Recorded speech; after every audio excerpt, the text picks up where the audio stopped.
Dare swim these waters? Now that's a question, right? It's kind of an invitation, but it's also a warning.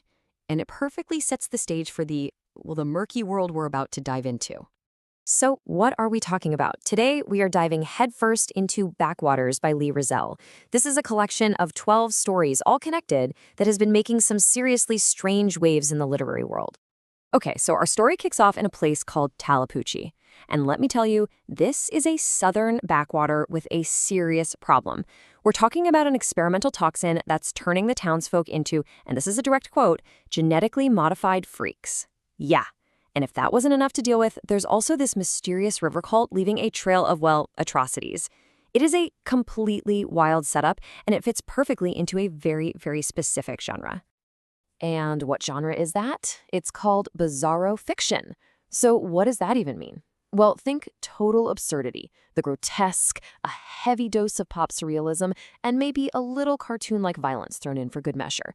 You know, it's kind of like literature's weird experimental cousin. And honestly, it's the only way you could really tell a story set in a place like Talapuchi. And check this out. This quote from another bizarro author, Carlton Mellick III, just nails it. Like Flannery O'Connor, but with toxic mermaids and body horror. I mean, come on. That might be the best one-sentence pitch I have ever heard. It takes something you might know, that classic Southern literary vibe, and just injects it with pure high-octane weirdness. So let's actually break that down a bit. On one hand, you've got your Southern Gothic, the grotesque characters, the feeling of rural decay, little social commentary. But then, on the other hand, you have straight-up body horror. That's all about unnatural mutations, the fear of losing control of your own body, really visceral stuff. And Backwaters just slams these two genres together to create something totally unsettling and completely new.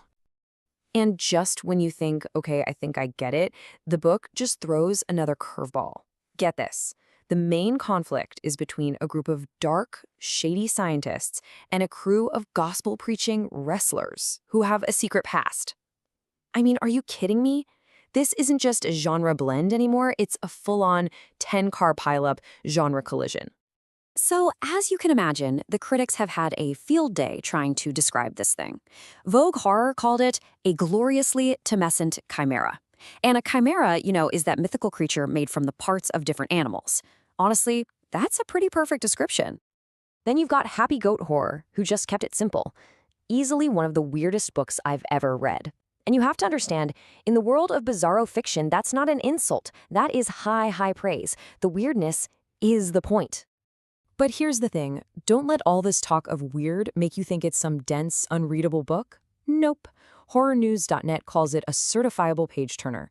So it's got that weirdness, for sure, but it also hooks you in and absolutely refuses to let go.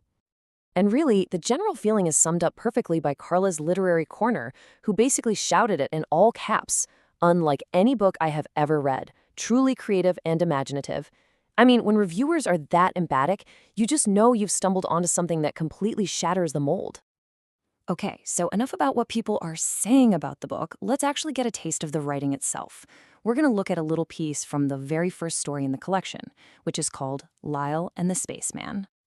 So the scene opens in Lyle's barbershop, but this is not your average barbershop. The book describes it as part hunting camp, part museum. We're talking stuffed fish and deer heads everywhere, all of them covered in a thick layer of dust. This place isn't just for getting a trim, it's basically a stage for telling some seriously tall tales. And right away, we meet our characters. This mysterious guy called Spaceman walks in and says, "Haircut, for me." And Lyle, the barber, just winks and goes, "Buddy, you got a wig on." Just like that, the dialogue is sharp, it's funny, and it's weird, right from the jump. So the spaceman takes a seat, and Lyle, who is a real character himself, starts spinning one of his classic yarns for everyone in the shop. And this, right here, is where we get a real feel for the book's unique voice.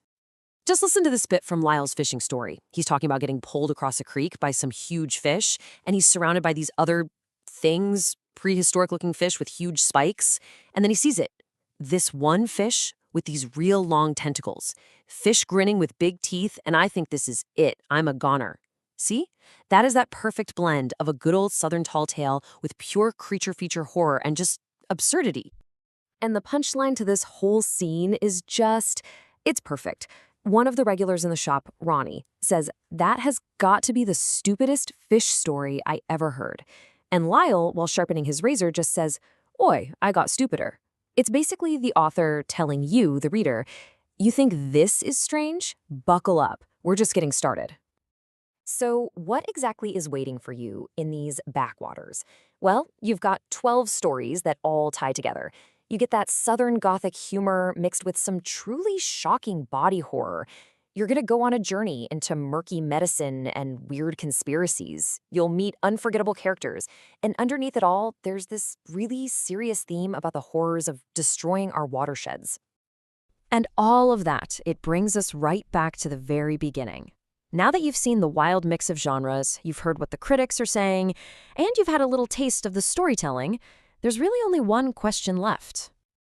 Dare you swim these waters? The book asks it, and now I'm asking you. Think of it as a challenge or an invitation to dive into something truly, wildly different. So, if you feel like you're brave enough to take that plunge, Backwaters by Lee Rozelle is out now. You can grab it on Amazon, bookshop.org, or, even better, support your local bookstore. Go see what you can find lurking just beneath the surface.